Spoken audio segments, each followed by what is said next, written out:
20h sur TFM, les titres de l'actualité. Le rabat d'arrêt, dernière carte de Khalifa Sall dans l'affaire de la caisse d'avance de la ville de Dakar, a-t-il un caractère suspensif?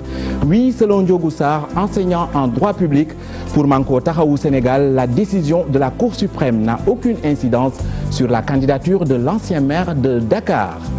La présidentielle de février prochain, un scrutin sans la moindre candidature féminine. En cause, le parrainage fatal à Aïda Mbodj, Maître Aïssata Tall Sall et Amsatou Sow Sidibé. Et toujours pour ce scrutin, les albinos du Sénégal demandent plus de sécurité. Une frange de la population qui se dit souvent victime de persécutions à des fins mystiques en période électorale. Éducation, après une période d'accalmie, les perturbations reprennent dans le secteur. Le QCM décrète 48 heures de grève à compter de lundi, le respect des accords signés en 2018, entre autres revendications. Voilà pour le sommaire, le développement, c'est tout de suite.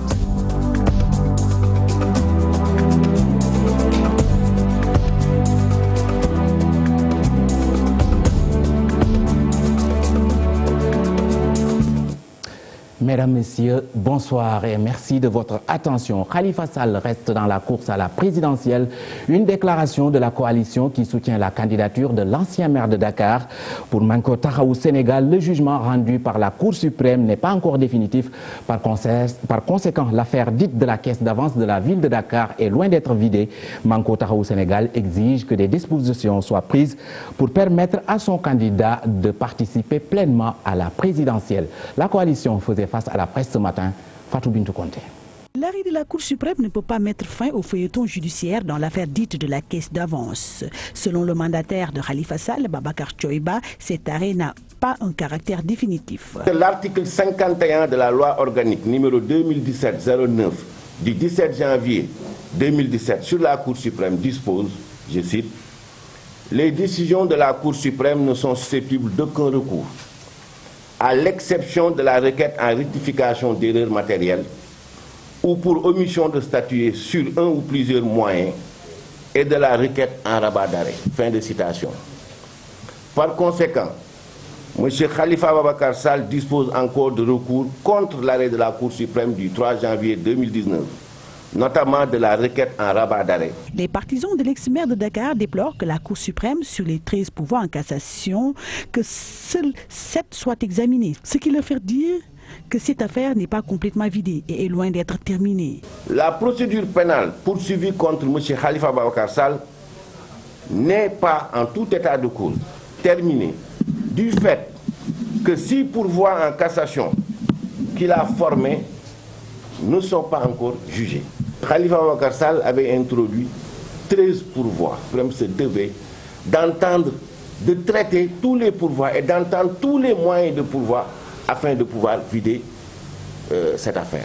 Les partisans de Khalifa Sall exigent que des dispositions soient prises pour permettre à leurs candidats de jouir pleinement de ses droits civiques et politiques. Dès à présent, que des dispositions soient prises par la justice, par le ministère de l'Intérieur, par la Sénat, par le CNRA, pour que Khalifa Babacar Sall, au même titre que les autres candidats, puisse faire campagne, présenter son projet, rencontrer les populations et au besoin débattre avec les autres candidats. Selon eux, Khalifa Sall reste candidat à l'élection présidentielle du 24 février 2019 et rien ne peut l'entacher.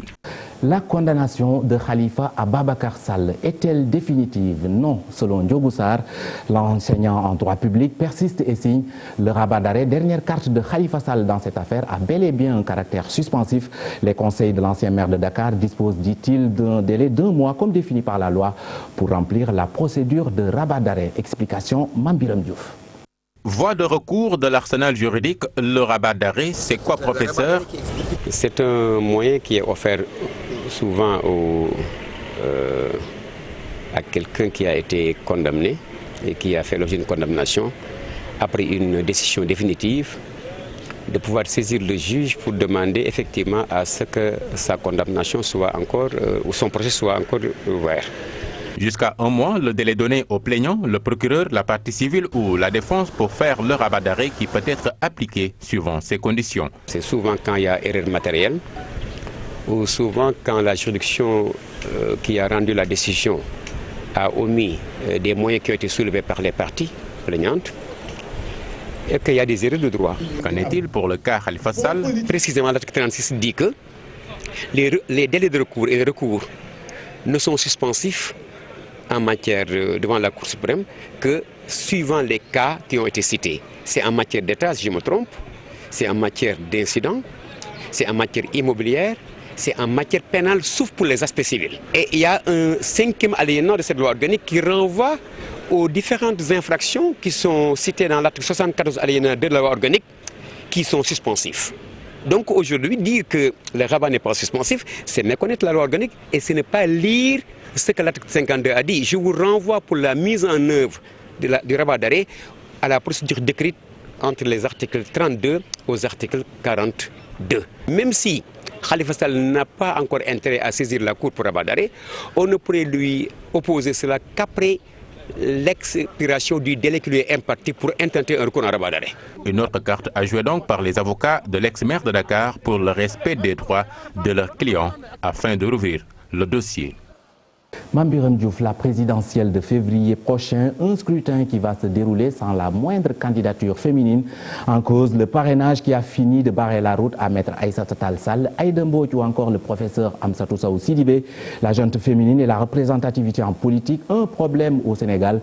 Une situation due, selon le professeur Amsatou Sow Sidibé, à des réalités socio-culturelles, mais aussi à un problème de finances. Hélène Tine, pour sa part, estime que le Conseil constitutionnel a tout bonnement faussé le jeu démocratique après l'adoption de la loi sur la parité. Fatimata Touré. La femme est l'épine dorsale de tout développement, déclaration du professeur Amsatou Sow Sidibé. Mais pourquoi aujourd'hui elle peine toujours à accéder à la magistrature suprême au Sénégal? Une question, moult réponses, mais la plus récurrente serait l'environnement socio-culturel. Nous savons que la participation des femmes à l'élection présidentielle, à la magistrature suprême, n'est pas aisée. Avec cette mauvaise interprétation surtout des religions, en oubliant que Dieu a hissé la femme au plus haut niveau. Les hommes tiennent absolument au pouvoir sans se rendre compte de ce que le pouvoir doit être partagé. Le volet financier, une entrave également aux candidatures féminines. Les femmes sont plus honnêtes. Elles n'ont pas pillé des deniers dans le cadre de l'exercice de leur profession pour préparer des élections. Et c'est ça qui fait qu'elles peuvent être en manque de moyens aussi. Pour Hélène Tine, cette situation risque de fausser le jeu démocratique. Dans ce contexte où les règles du jeu semblent être pipées, où il y a quand même une grande nébuleuse autour de cette loi sur le parrainage, les femmes ne pouvaient pas être épargnées. Dans toutes les situations, à travers le monde, à chaque fois qu'il y a des reculs dans tous les domaines, les femmes sont les premières victimes ou sont des victimes incontournables. Cela peut être considéré, en tout cas constitue réellement un recul démocratique pour notre pays. En 2012, 2 femmes étaient en lice pour la magistrature suprême, mais pour le scrutin de février, la gente féminine ne sera pas dans les starting blocks. Pour une élection libre et transparente, des Sénégalais de la diaspora ont investi les rues cet après-midi pour sonner l'alerte. Une initiative qu'ils comptent pérenniser pour exiger un scrutin apaisé. Ils souhaitent une grande adhésion à leur initiative pour un bon déroulement du scrutin du 24 février prochain. Pape Faragning. Ils veulent 1 million de marcheurs pour faire reculer le président de la République sur le processus électoral. Les Sénégalais de la diaspora sont déterminés pour une élection transparente.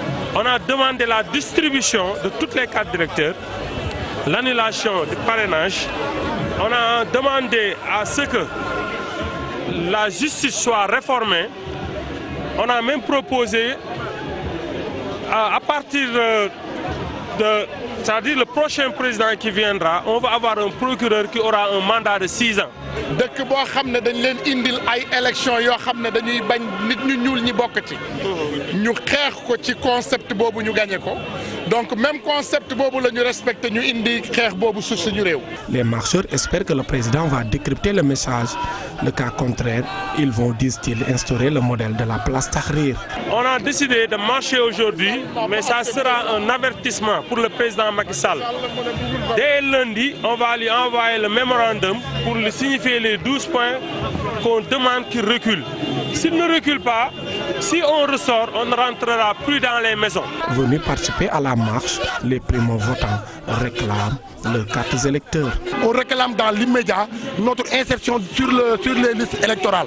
On veut qu'on nous intègre sur les fichiers et les listes électorales. Nous avons remarqué que nous déposé depuis décembre 2017 ba léegi maa ngi topp ci kaw ci ginnaaw ministère de l'intérieur dem naa fi DAS ba léegi nee nañ sama problème mënu réglé wu. Après cette marche, les initiateurs comptent déposer un mémorandum pour informer le président de la République.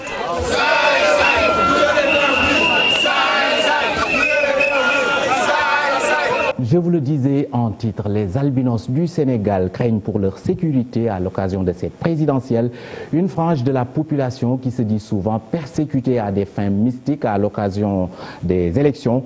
La journée internationale de l'albinisme permettra à l'Association des albinos du Sénégal de sensibiliser le grand public sur les menaces qui les guettent.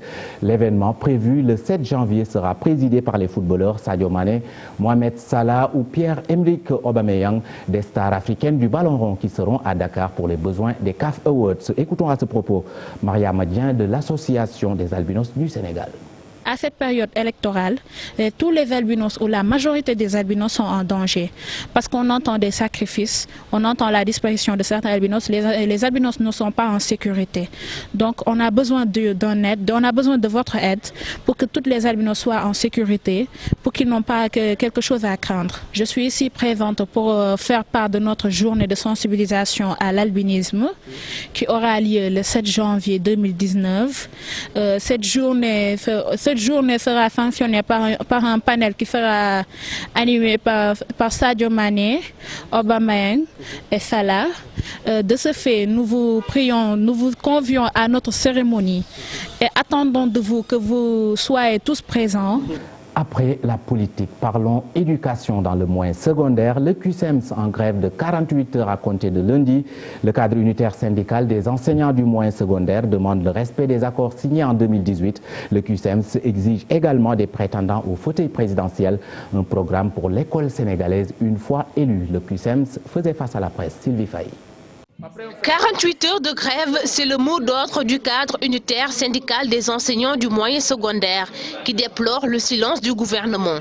Les enseignants exigent le respect des accords signés par l'État du Sénégal. Nous avons résolu de déposer un préavis de grève pour nous donner les moyens légaux d'imposer le respect des accords, mais aussi la prise en charge de questions nouvelles qui plombent le fonctionnement du système. Dans ce préavis, nous exigeons le respect des accords consigné dans le protocole du 30 avril 2018, l'appurement de tous les dossiers administratifs des enseignants dans les circuits, l'appurement des conventions d'MC et le recrutement conséquent d'enseignants, l'organisation annuelle d'une cérémonie dédiée de décoration d'enseignants méritants aux différents ordres selon des critères objectifs. Le QCEMS exige de tous les candidats à la présidentielle du 24 février 2019 un programme pour l'école. Le QCEMS saisit enfin le contexte préélectoral pour interpeller tous les candidats à la présidentielle du 24 février 2019. Il attend de chacun d'eux la déclinaison claire et précise de sa vision du système éducatif, mais aussi de son programme pour le redressement de notre école. Le cadre unitaire syndical des enseignants du moyen secondaire, soucieux de l'avenir de l'éducation sénégalaise, revendique également l'équité et la justice sociale. Sylvie Faye, les étudiants de l'Université virtuelle du Sénégal pourront désormais bénéficier de la couverture maladie universelle. Un protocole d'accord a été signé ce matin dans ce sens. Il permettra d'enrôler plus de 30 000 étudiants à moindre coût selon le coordonnateur de l'UVS. Les bénéficiaires, quant à eux, saluent l'initiative qui, disent-ils, leur facilitera leur apprentissage. Koumba Amatlo, Diafaraba. La prise en charge sanitaire des étudiants de l'Université virtuelle du Sénégal ne sera plus un problème. L'Agence de couverture maladie universelle et l'UVS ont procédé à la signature d'un protocole dans le cadre de la mise en place d'une mutuelle de santé. La Convention met en place les grands principes. Maintenant, quand on va arriver à la mise en œuvre, il y a plusieurs modalités. Soit que la mutuelle elle-même, nous avons des techniques qui leur permettent avec leur carte de se traiter au niveau des structures de santé sans trop de difficultés. Ou alors, les étudiants peuvent être pris en charge, être portés par les mutuelles qui sont en place. Ou alors simplement avec le système SIGI-CMU que nous voulons mettre en place, qui est un système informatisé, où il y a une portabilité donc, de cette couverture maladie universelle à partir de la carte nationale d'identité CEDEAO. L'UVS promet d'enrôler plus de 30 000 étudiants pour une durée de 5 ans. Il y aura une cotisation qui sera demandée aux étudiants. Le montant, on n'a pas encore fixé le montant parce que, comme l'a dit le DG, il y a un travail technique à faire pour voir quelles sont les modalités les plus idoines pour permettre aux étudiants d'accéder à une couverture maladie universelle à moindre coût. Une initiative saluée par les représentants des bénéficiaires qui s'en félicitent. Aujourd'hui, voir qu'il y a cette convention, cette collaboration qui va se faire pour la prise en charge médicale des étudiants montre simplement que l'administration est en train de faire des pas pour que ces étudiants soient pris en charge. Et c'est une fierté pour tout étudiant de l'UVS, c'est une fierté pour nous qui sommes représentants des étudiants, pour dire qu'au moins nous avons gagné un combat qui depuis des années donc, a été donc, aux portes de nos universités. La mutuelle de santé va travailler en partenariat avec les mutuelles de santé communautaires et les unions départementales pour une prise en charge médicale de proximité des étudiants de l'UVS, quelle que soit leur localité. Parlons à présent de ce cri de détresse lancé par les familles des pêcheurs de la langue de Barbarie, disparus depuis le 8 décembre dernier. Elles invitent le gouvernement à participer aux recherches entamées en Mauritanie depuis des semaines pour tenter de retrouver les 7 pêcheurs disparus. Sidat Fall est membre de ces familles de pêcheurs disparus. Nous l'écoutons. Il est interrogé par Ousseynou Diop. Depuis le 8 jusqu'à nos jours, jusqu'à présent, on n'a pas encore vu les 7 pêcheurs perdus en mer. Et je lance un cri d'alarme aux autorités sénégalaises de nous venir en aide. On ne peut pas concevoir des Sénégalais perdus, ça fait 2 semaines ou 3 semaines jusqu'à présent, réaction de l'État, on n'a rien vu. Et si un Sénégalais meurt en Italie ou en Espagne, vraiment, les gens ne cherchent même pas à comprendre, ils préparent tout pour amener le dépouille mortel. Mais si un Sénégalais meurt en Nouakchott, les gens nous posent des questions en disant la personne est rentrée comment? Mais les Sénégalais qui sont en Rwanda, ils sont rentrés comment? Voilà ce que je voulais dire et lance à ce cri à nos autorités, surtout le ministre de la Pêche. Il était le 19 à Nouakchott et ce programme s'est passé devant lui à Nouakchott. Après la démolition de leur maison en avril 2017, les victimes de Tivaouane Peulh ruent toujours dans les brancards. Face à la presse, elles déplorent les lenteurs notées concernant leur indemnisation, mais aussi le recasement. Demba Khady Diaw porte la parole de ces victimes. Nous l'écoutons. On a entendu le discours de son Excellence Macky Sall. Il parle de la diaspora et des victimes depuis 2010. Mais ça, de toute façon, il n'a pas dit les victimes foncières. Alors que nous, depuis 2017, on a fait des marches. On s'est même versé dans la négociation et le dialogue. On a même rencontré M. Boun Abdallah. Mais ces instructions ne sont pas respectées. Il disait qu'on nous restitue nos terres et qu'on nous paie les impenses. Peut-être les impenses donc, suivent leur cours. On attend l'installation pour qu'il y ait donc l'évaluation des impenses. Mais en ce qui concerne le foncier, on n'a encore rien vu. Ce qu'on veut, qu'on nous restitue nos 40 hectares. Ils avaient dit qu'on nous a restitué 40 hectares. Ça, c'est une fake news, c'est de l'infotox. Son Excellence peut être victime de l'infotox. On ne nous a pas donné 40 hectares. On n'a rien vu. À présent, la campagne de commercialisation de l'arachide dans la région de Kolda. Une campagne avec son lot de couacs entre déficit de financement et de points de collecte opérationnels. Les producteurs sur place se disent dans l'inquiétude totale. Devant cette situation, les acteurs de la filière arachide préconisent un changement de système de commercialisation. À Kolda, nous retrouvons la correspondance d'Abdoulaye Diallo. La campagne de commercialisation de l'arachide se passe mal dans la région de Kolda. Le manque d'argent, le faible nombre de points de collecte fonctionnels et une pléthore d'acheteurs dans le marché noir, dont des étrangers, sont entre autres difficultés qui gangrènent la présente campagne de commercialisation. Présentement, la situation de la campagne arachidienne est catastrophique. Puisque depuis que la campagne est ouverte, jusqu'à présent, on ne voit même pas un franc. On a noté nos arachides, on a envoyé nos arachides à l'usine, mais nous n'avons pas de l'argent. Parce que jusqu'à présent, en milieu rural, moi je suis de Dioulacolon, mais je n'ai pas vu un séco ouvert dans le cadre de la commercialisation. Et pourtant, c'est un village qui avait au moins 2 à 3 sécos par campagne. Ça devient un problème. La traite de la commercialisation de l'arachide, c'est là la fin du mois du paysan. Si la fin du mois tombe et que le fonctionnaire n'a pas été payé, il ne trouve pas l'argent, il devient quand même un peu troublé. C'est la situation actuelle au niveau des villages. Depuis l'ouverture de cette campagne, les opérateurs de Kolda disent n'avoir reçu aucun franc pour acheter les graines des paysans. La campagne a démarré depuis le 3 décembre 2018. Jusqu'à présent, les opérateurs de la région de Kolda n'ont pas eu de financement. Il se désole du fait que le président de la République n'a pas évoqué le cas de la campagne de commercialisation de l'arachide dans son dernier discours à la nation. Il l'invite à vérifier l'exactitude des comptes rendus que lui font ses ministres et ses directeurs nationaux. Nous lançons un appel au président de la République de veiller à ce que ses ministres lui parlent, de vérifier ça de près. Et même ses directeurs, de vérifier ça. Des fois, ils donnent des informations qui ne sont pas du tout vraies. Pour corriger les manquements dans la commercialisation de l'arachide, les acteurs de la filière préconisent un changement de système par le retour de la sonagraine. La sonagraine revient. Avec la sonagraine, il n'y a aucun problème. Mais depuis qu'ils ont amené ce système de, je ne sais pas, de carro-usine ou de quoi là, il y a eu des problèmes. Abdou Diouf avait amené la sonagraine. Ablaouad est venu, la sonagraine est partie.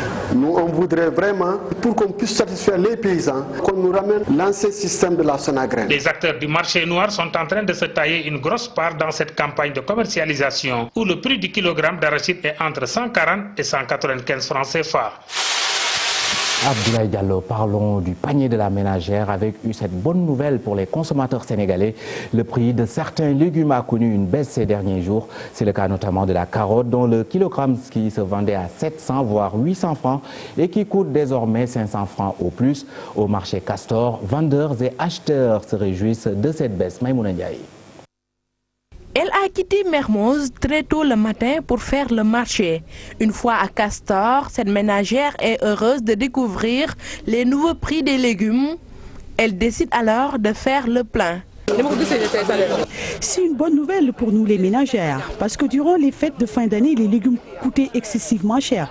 Actuellement, nous poussons quand même un ouf de soulagement. En cette période, les légumes frais se vendent à prix abordable. Avec cet état de fait, cet employé ne manque pas d'afficher son sourire. Oui, les légumes ça va, hein? C'est abordable, les prix sont abordables, mais chacun a ses prix. Mais ça va. Bon, j'ai pris que de la salade, du persil, c'est ce que j'ai pris et j'ai fait les ravitaillements. J'ai fait ma commande, après ils vont me livrer ça là où je travaille. Satisfaction est aussi notée chez les vendeurs de légumes. Aboubakri Kamara, une trentaine d'années dans ses étals, nous explique les véritables raisons de cette baisse. Par exemple, nous vendons des navets de qualité. La première appelée chinois, l'autre c'est le local. Les prix sont respectivement à 250 francs et 350 francs le kilo. C'est valable pour l'aubergine qui est à 250 francs, voire 350 francs le kilogramme. Et la patate s'achète à 200 francs ou 250. C'est pas cher.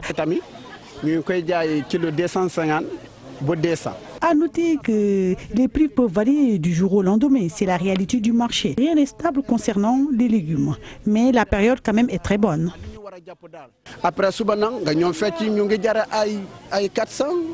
Un ouf de soulagement sur les prix des légumes après les fêtes de fin d'année reste maintenant ceux du poisson et de la viande qui sont toujours chers.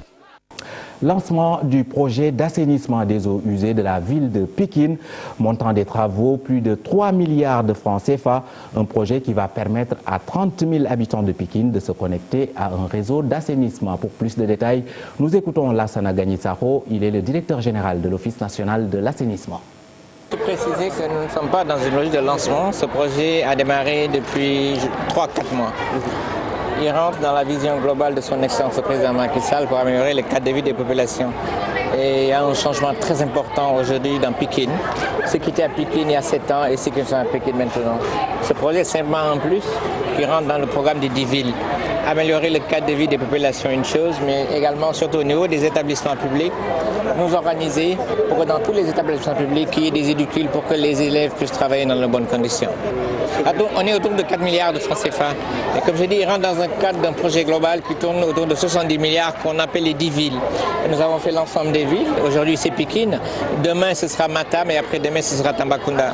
Je pense que tous ces projets possèdent une vision de son Excellence le président Macky Sall, qui a mis l'amélioration du cadre de vie des populations au cœur de son système de gouvernance. C'est d'actions de sensibilisation que nous faisons tous les jours, démarches inclusives, impliquer les populations dans l'exécution des projets.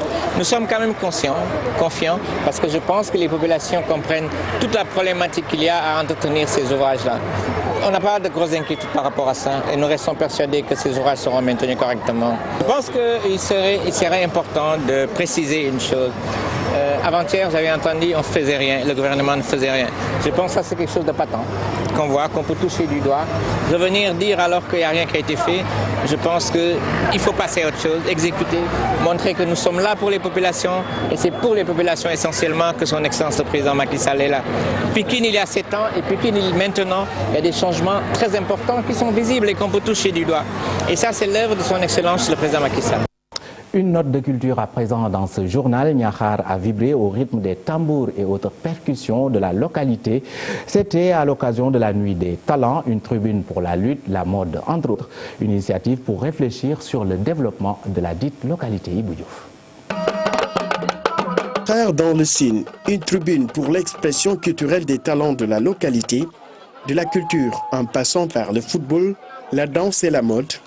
Un rendez-vous qui veut aider des talents à éclore. Ça nous a permis de mettre en valeur, en tout cas, les talents qui sont au niveau de notre commune. Et cette année, nous avons quand même tenu à organiser 72 heures. Le jeudi, nous avons pu organiser une opération 7-7al. Il y a eu également une finale de handball. Hier, c'était la nuit des talents. Je voudrais d'abord féliciter le maire pour l'excellent travail qu'il a abouti. Et nous également, de notre côté, nous avons accompagné pour l'organisation. Pour ce travail, vraiment dont le résultat est le fruit d'un long processus, avec beaucoup d'abnégation. Les autorités ont misé sur les expressions artistiques qui existent dans le terroir. Une autre occasion aussi de réfléchir sur le développement de la localité. Nous allons donc continuer à nous battre pour que les travaux de cette stade-là soient achevés au grand bonheur de la jeunesse de notre commune. Nous avons fait au niveau de la commune ce que nous avons pu en sensibilisant qui de droit et nous savons que c'est un vœu, c'est une doléance principale de la jeunesse de Niakhar. Nous travaillons ensemble, la main dans la main pour réussir cette mission. Maintenant, nous avons beaucoup d'ambition pour Niakhar. Nous avons également beaucoup de projets pour Niakhar. C'est la raison pour laquelle nous nous sommes organisés en mouvement, à tour de mouvement qu'on appelle le mouvement pour l'émergence et le développement de l'arrondissement de Niakhar de manière globale. 72 heures de fêtes et de manifestations, Niakhar était en ébullition. L'occasion a été saisie pour réfléchir sur le programme de développement qui s'impose dans cette localité de Niakhar. Dans l'actualité sportive, le Sénégal participera pour la première fois de son histoire au championnat du monde de handball prévu au Japon. C'est du 30 novembre au 15 décembre 2019. Une première qui suscite espoir chez l'équipe féminine consciente de l'enjeu. Une occasion également pour la Fédération sénégalaise de handball de rehausser la discipline au niveau local. Une conférence de presse s'est tenue ce matin pour discuter des enjeux de ce championnat en perspective. Aïssatou Gueiba, Mohamed Dia. Le Sénégal, vice-champion d'Afrique de handball féminin, une performance d'Ilion qui ne surprend pas le sélectionneur national. On avait un projet avec cette équipe et je crois que le résultat à Brazzaville, c'est avant tout la victoire collective entre les dirigeants, entre le ministère, entre l'équipe, entre le staff. Voilà, c'est une véritable aventure humaine qui s'est terminé avec un grand résultat sportif. Donc pour nous, ça a été vraiment un grand moment de bonheur. La page de la CAN tournée cap maintenir sur le mondial. Le coach dévoile le programme de la préparation des Lions. On va démarrer notre préparation avec vraisemblablement un stage en France en mars. Ensuite, j'espère qu'on pourra faire un passage. On devrait avoir un tournoi de qualification pour les Jeux africains qui devrait être en Guinée si mes informations sont bonnes.